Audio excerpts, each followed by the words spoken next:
Hello दोस्तों, स्वागत है आपका हमारे YouTube channel Tech Fact Academy में। मैं हूं शशिकांत राय और आज का जो वीडियो है इसमें हम बात करेंगे जो काउंसलिंग प्रोसेस होती है उसमें जो है कितने मेरिट तक के अभ्यर्थी का सिलेक्शन हो पाता है या नहीं हो पाता है, इसके बारे में बात करेंगे। और यहाँ पे हम आपको बताएंगे कि जो है आपकी जो मेरिट बन रही है और उस मेरिट के अंदर अगर आप आते हैं तो आपका सिलेक्शन होगा कि नहीं होगा। तो यहाँ पर हमने जो है अपने पिछले वीडियो में बात की थी सिंगल डे काउंसलिंग के बारे में, मल्टीपल डे काउंसलिंग के बारे में, और एक नया मॉडल मैंने दिया था जो कि थी जहाँ मल्टीपल डे विषयवार सेंट्रलाइज काउंसलिंग के बारे में था।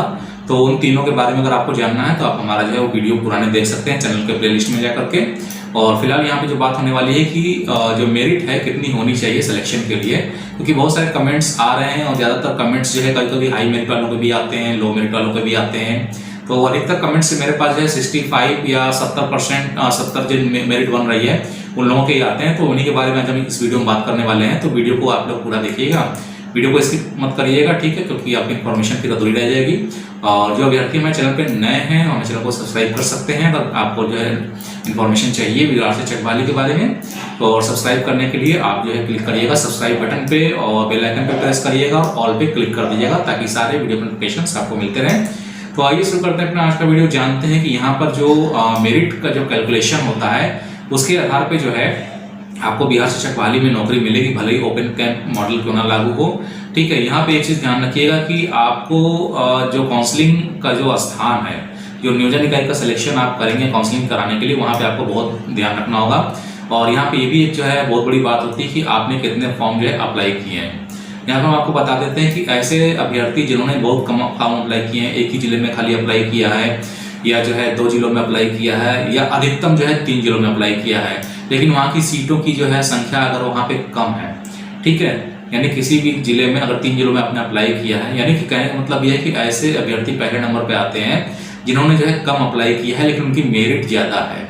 तो उनका ये सवाल रहता है कि हमको काउंसलिंग कहाँ करानी चाहिए। तो उनको एक काउंसलिंग बता दे रहे हैं, आप वहीं पे काउंसलिंग कराइएगा जहाँ सीटों की संख्या जो है ज़्यादा है। मान लिया आपने 3 जिलों में अप्लाई किया है, एक जगह 25 सीट है, एक जगह 15 सीट है, एक जगह 10 सीट है, तो आप हमेशा ध्यान रखिएगा आप 25 वाली सीट पे जाइएगा, क्योंकि जितनी ज़्यादा सीटें होंगी वहाँ पे उतनी संभावना आपके लिए बनेगी, क्योंकि आपने फॉर्म का अप्लाई जो है कम किया हुआ है और आपकी मेरिट भी अच्छी है।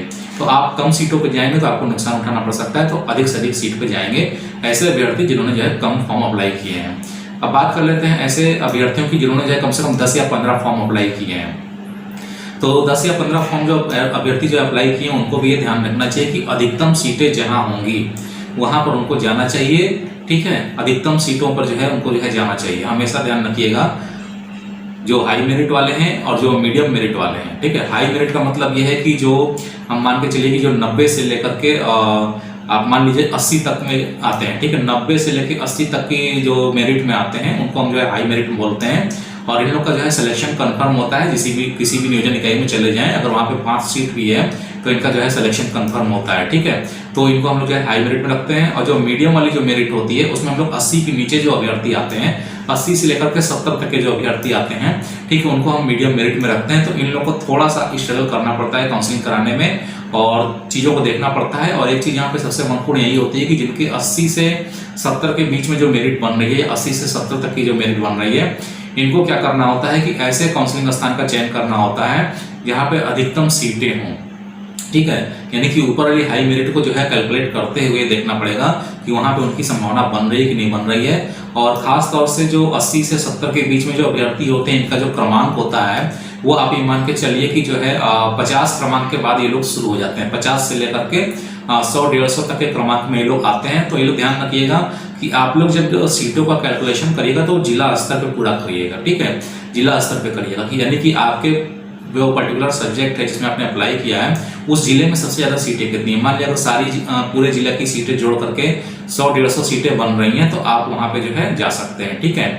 लेकिन जो हाई मेरिट वाले जो अभ्यर्थी हैं उनको जो है कैलकुलेशन करना होगा पर्टिकुलर नियोजन इकाई में कितनी अधिक सीटें हैं उसके आधार पर वो करवाएंगे। और जो मीडियम मेरिट वाले हैं उनको ये ध्यान रखना होगा कि पूरे जिला में क्या 100-150 सीटें बन रही हैं, उनके क्रमांक के अंदर में वो आ रहे हैं कि नहीं आ रहे हैं। अगर उतने क्रमांक के अंदर वो आ रहे हैं तो 80 से 70 वाले अभ्यर्थी उस जिले में बैठ सकते हैं, ठीक है।